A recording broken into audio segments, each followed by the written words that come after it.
Here's a question we need to rethink together. What should be the role of money and markets in our societies? Today, there are very few things that money can't buy.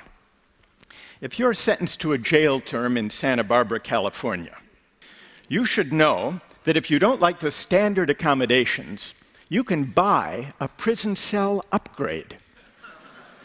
It's true. For how much, do you think? What would you guess? $500? It's not the Ritz-Carlton. It's a jail. $82 a night. $82 a night. If you go to an amusement park and don't want to stand in the long lines for the popular rides, there is now a solution. In many theme parks, you can pay extra to jump to the head of the line. They call them fast track or VIP tickets. And this isn't only happening in amusement parks. In Washington, D.C., long lines, queues sometimes form for important congressional hearings. Now, some people don't like to wait in long queues, maybe overnight, even in the rain.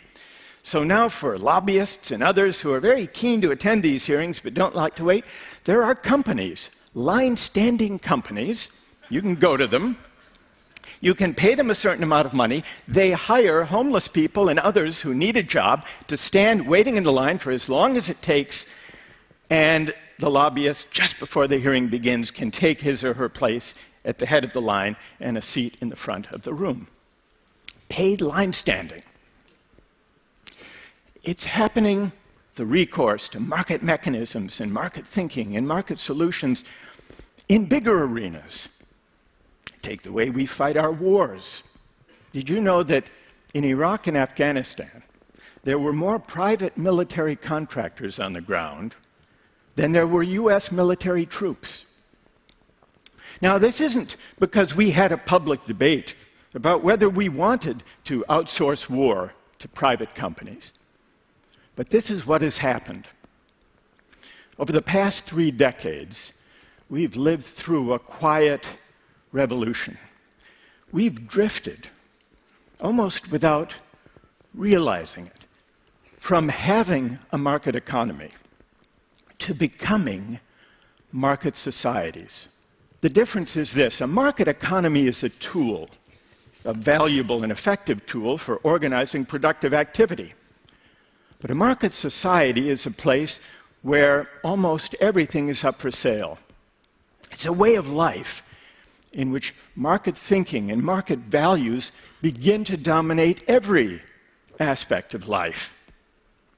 Personal relations, family life, health, education, politics, law, civic life. Now, why worry?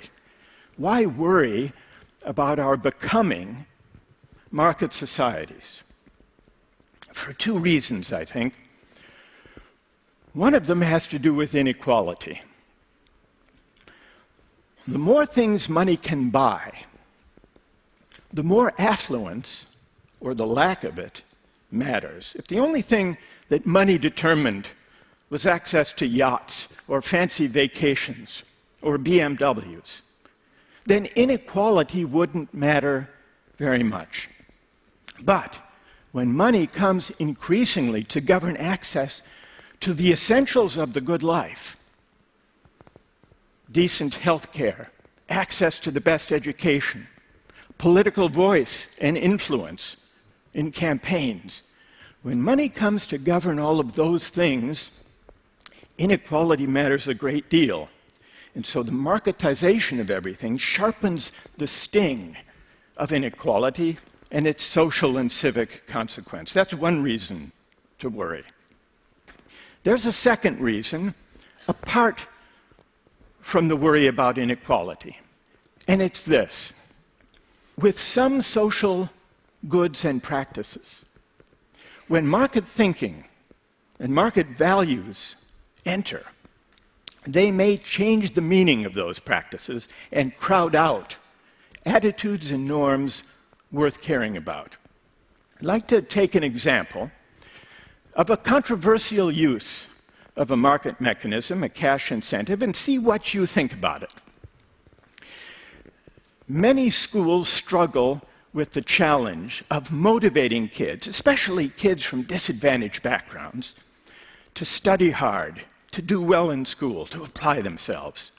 Some economists have proposed a market solution, offer cash incentives to kids for getting good grades or high test scores, or for reading books.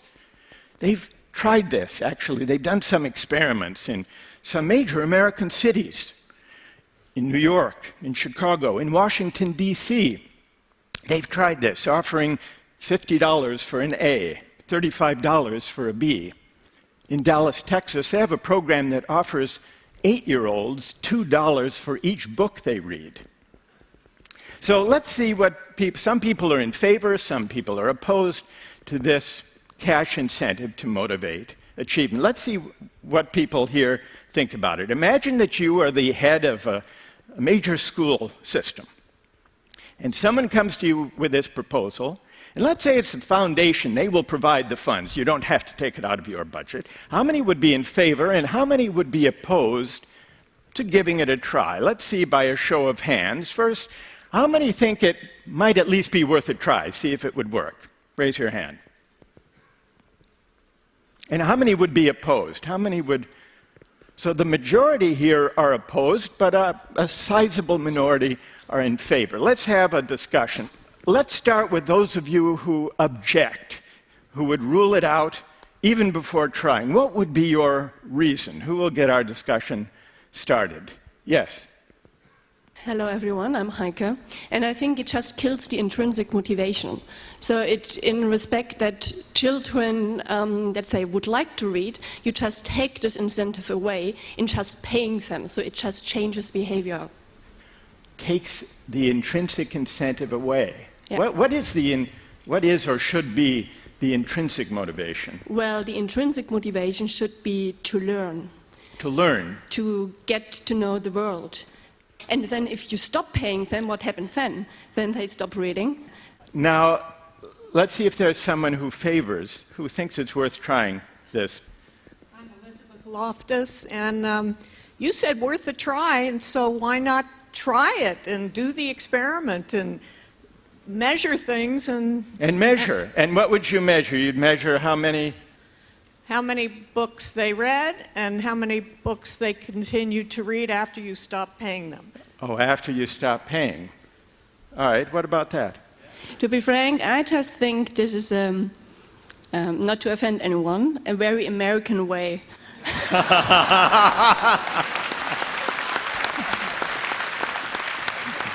All right, what's emerged from this discussion is the following question. Will the cash incentive drive out or corrupt or crowd out the higher motivation, the intrinsic lesson that we hope to convey, which is to learn, to love, to learn, and to read for their own sakes? And people disagree about what the effect will be, but that seems to be the question, that somehow a market mechanism or a cash incentive teaches the wrong lesson. And if it does, what will become of these children later? I should tell you what's happened with these experiments. The Cash for Good Grades has had very mixed results. For the most part, has not resulted in higher grades. The $2 for each book did lead those kids to read more books. It also led them to read shorter books. But the real question is, what will become of these kids later? Will they have learned that reading is a chore, a form of piecework to be done for pay? That's the worry. Or may it lead them to read, maybe for the wrong reason initially, but then lead them to fall in love with reading for its own sake?